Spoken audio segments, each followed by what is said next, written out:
Optional कैसे decide किया जाए? अगर कोई छात्र डिसाइड करना चाहे तो ऑप्शनल, मान लीजिए उसको 2-3 सब्जेक्ट ऐसे हैं कि हाँ, मतलब दोनों तीनों में पकड़ उसकी सेम है, तो वो कैसे डिसाइड करे नहीं ये ज़्यादा बेटर है? कोचिंग्स का कितना बड़ा रोल रहता है आपकी इस जर्नी में? फर्स्ट प्रीलिम्स मेरा क्लियर नहीं हुआ था, तो ये बात तो है कि प्रीलिम्स थोड़ा अनप्रिडिक्टेबल होता है। हुँ। बहुत बारी रैंकर्स का भी जब वो दोबारा रिपीट देते हैं नहीं क्लियर हो पाती। पहला आंसर हर किसी ने ही खराब लिखना होता है। मैंने भी जो पहला आंसर लिखा था उसमें मेरे को 10 में से 1 नंबर मिला। हेलो दोस्तों, नमस्कार। मेरा नाम हिमांशु। स्वागत है आप सभी का हमारे एक और नए वीडियो में। दोस्तों, आज हमारे साथ यूपीएससी सिलेक्टेड 162 रैंक के साथ अभी हमारे साथ सर हैं। इनसे जानेंगे इनकी जर्नी क्या रही, साथ साथ इन्होंने अपनी यूपीएससी की जर्नी कैसे यहाँ तक कंप्लीट की है, सब कुछ आज की इस वीडियो में जानने वाले हैं। बस आप लोग वीडियो में एंड तक बने रहिएगा। सर, आपके बारे में आपका नाम और थोड़ा आप अपना एजुकेशन बैकग्राउंड। मेरा नाम अंगद जी सग्गू है। 162 रैंक सर ने बताई मेरी आई है। मेरा एजुकेशनल बैकग्राउंड ये रहा है कि मैं मैकेनिकल इंजीनियर हूँ। 2022 में मैंने मैकेनिकल इंजीनियरिंग की थी पंजाब इंजीनियरिंग कॉलेज चंडीगढ़ से। उसके बाद यूपीएससी की तरफ कैसे प्लानिंग बनी आपकी? मैंने सेकंड या आई थिंक थर्ड ईयर में मैंने डिसाइड किया था कि यूपीएससी एक वायबल ऑप्शन है। थोड़ा जब कॉलेज में आए थे तो चीज़ों का थोड़ा ज़्यादा पता लगा, तो उसके लिए मैंने यूपीएससी को सोचा कि उस पर अटेम्प्ट किया जा सकता है। अच्छा, जब आप अपने कॉलेज में थे तभी से अपनी प्रिपरेशन स्टार्ट कर दी थी, और प्रिपरेशन का फेज क्या रहा, मतलब कैसे स्टार्टिंग आपकी रही? मैंने अपना ऑप्शनल स्टार्ट किया था फाइनल सेमेस्टर में। हमारे 4 साल होते हैं तो 8 सेमेस्टर। जो फाइनल सेमेस्टर था तब मैंने अपने ऑप्शनल स्टार्ट किया था, और कॉलेज के दौरान सिर्फ इतना ही था। उसके बाद जब ग्रेजुएशन खत्म हो गई थी तब मैंने अपनी प्रॉपर तैयारी जीएस वगैरह स्टार्ट किया था। अच्छा, ऑप्शनल आपका सब्जेक्ट क्या था और ऑप्शनल आपने कैसे डिसाइड किया? क्योंकि बहुत सारे ऑप्शनल है, सब कहते हैं कि मतलब ये ऑप्शनल अच्छा है, इसमें नंबर ज़्यादा आते हैं, तो कैसे आपने ऑप्शनल अपना डिसाइड किया? मेरा ऑप्शनल फिजिक्स था। मैंने अपने बैकग्राउंड को ध्यान में रखते हुए अपना ऑप्शनल डिसाइड किया था। मेरे फिजिक्स में 12th में भी अच्छे नंबर थे और मेरे को सब्जेक्ट भी पसंद था।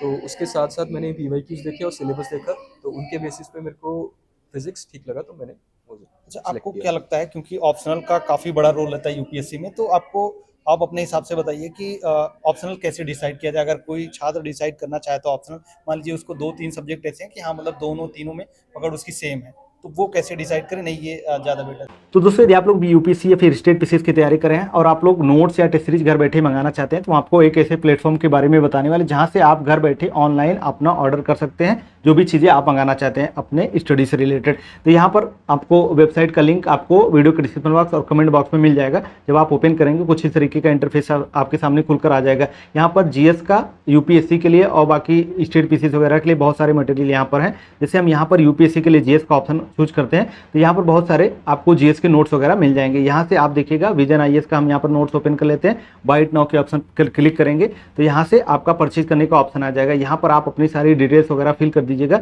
जो भी चीज़ें आप यहाँ से आपको मांगा जाएगा सारी चीज़ें फिल कर लीजिएगा, आप पेमेंट कर देंगे, आपका ऑर्डर कंफर्म हो जाएगा। तो आप जो भी चीज़ें मंगाना चाहें यहाँ से मंगा सकते हैं। देखिए, अगर पकड़ सेम है तो सिलेबस और पीवाईक्यूज देखें।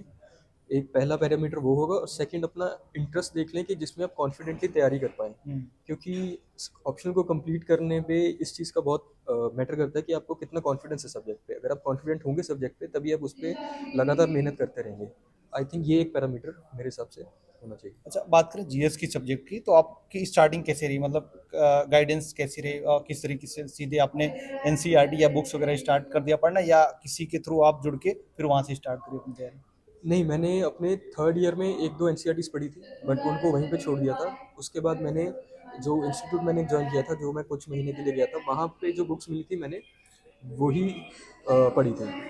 तो जीएस को स्टार्ट करने का मेरा यही तरीका था। मैंने जो बुक्स स्टैंडर्ड बुक्स हैं वही पढ़ी थी, उनको रिवाइज़ किया बार-बार, नोट्स बनाए, वही था मेरा। ओके, अगर फिल्म्स के फेज की बात करें तो फिल्म्स के लिए आपका क्या शेड्यूल रहता था? कैसे आप अपनी फिल्म्स की तैयारी आपने की थी?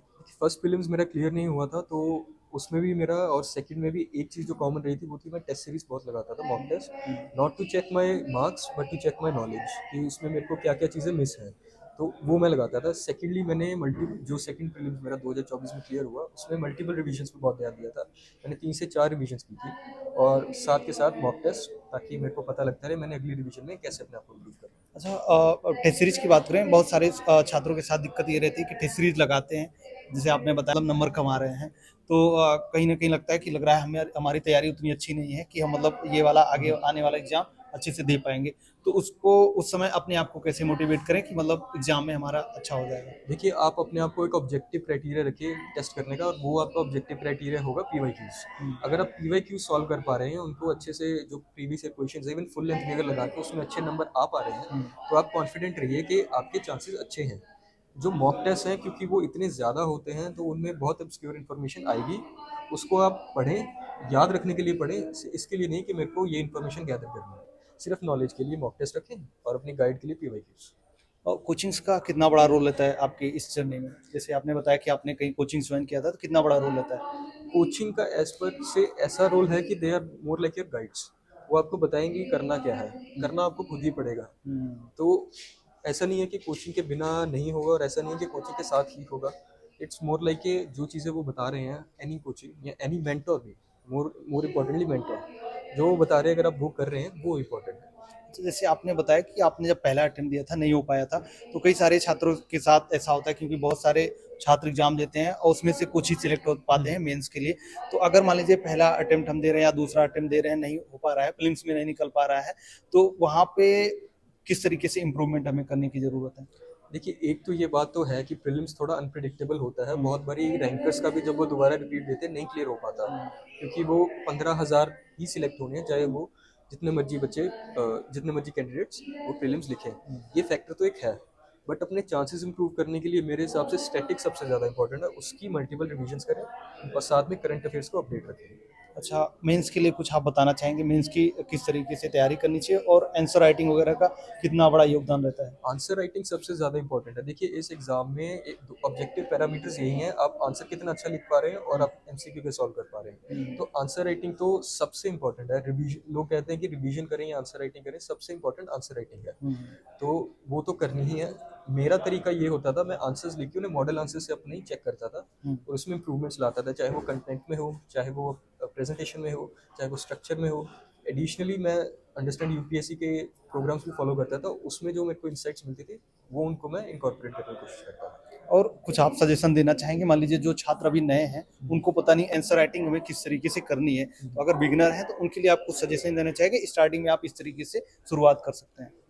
देखिए, एक चीज़ मैं सारे स्टूडेंट्स को ये कहना चाहूँगा कि पहला आंसर हर किसी ने ही खराब लिखना होता है। मैंने भी जो पहला आंसर लिखा था, उसमें मेरे को 10 में से 1 नंबर मिले थे। तो उसका तरीका यही, आपको लिखना ही पड़ेगा वो। आप जैसे ही अपना सब्जेक्ट कंप्लीट करते हैं, आंसर लिखें और जो मॉडल आंसर है, उसके साथ उसको मैच करने की कोशिश करें। तो धीरे-धीरे आपका इम्प्रूव होगा प्रैक्टिस के साथ। तो जैसे सर नॉलेज तो होती है, मान लीजिए हमने बुक्स पढ़ी है या सारे सब्जेक्ट का हमें ज्ञान तो होता है, लेकिन जब आंसर राइटिंग की बात आती है, जैसे आपने बताया कि आप शुरुआत में अच्छे नहीं लिख पाते हैं शुरुआत में, तो अगर वो सिचुएशन हो कि नॉलेज हमें है लेकिन हम अच्छा नहीं लिख पा रहे हैं, तो कैसे धीरे धीरे इम्प्रूवमेंट कर सकते हैं? उसका तरीका वही, आपको लिखना ही पड़ेगा आंसर। क्योंकि जब आप सेम थीम पे, जैसे कह लो वाटर के थीम पे 10 आंसर लिखेंगे, तो 10वां आंसर आपका पहले से डेफिनेटली बेटर होगा। क्योंकि अब जब आप लिखेंगे, तब आपको पता लगेगा कि नॉलेज कहाँ पे मिसिंग थी, या फिर आपको नॉलेज को यूज़ कैसे करना है। तो वो प्रैक्टिकली पेपर के तरीके से यूज़ कैसे करना, वो लिख के ही होगा, और वही तरीका है, उसके अलावा कोई तरीका नहीं है। ओके सर, लास्ट में बहुत सारे छात्र हमारे साथ जुड़े हुए हैं, तो अगर फिल्म्स के लिए या फिर और भी कुछ आप सजेशन देना चाहें कि हाँ ये चीज़ें यूपीएससी की एग्जाम में आपको जरूर फॉलो करना चाहिए या क्या चीज़ें नहीं करना चाहिए? देखिए, करने में तो यही है कि आप डिसिप्लिन ज़रूर रखें अपनी प्रिपरेशन में। आप, अगर आपका फोकस यूपीएससी है, तो उसको सबसे ऊपर रखें। उसके अगर कुछ भी उसके बीच में आ रहा है, तो उसको आप डिस्ट्रैक्शन को हटाएं। यही मेरा रहेगा, यही होता है, क्योंकि बहुत लंबी जर्नी है, तो वो फोकस होकर डिसिप्लिन के साथ ही हो सकती है। मैं ये नहीं कहता कि हर किसी का होगा, बट जो डिसिप्लिन नहीं है, उसका कभी नहीं होगा। ये बिल्कुल रहेगा। ओके, बहुत बहुत धन्यवाद सर। Thank you.